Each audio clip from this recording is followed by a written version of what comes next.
आपल्याला मोर्चा सुरुवात करण्यापूर्वी काही सूचना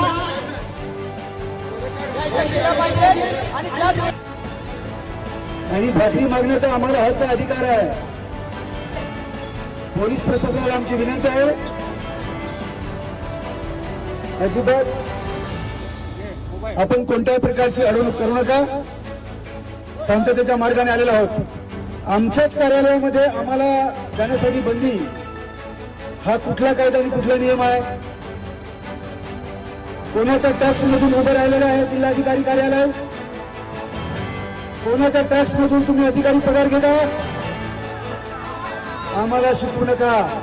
लाल पगडी, लाल झेंड्याची जय.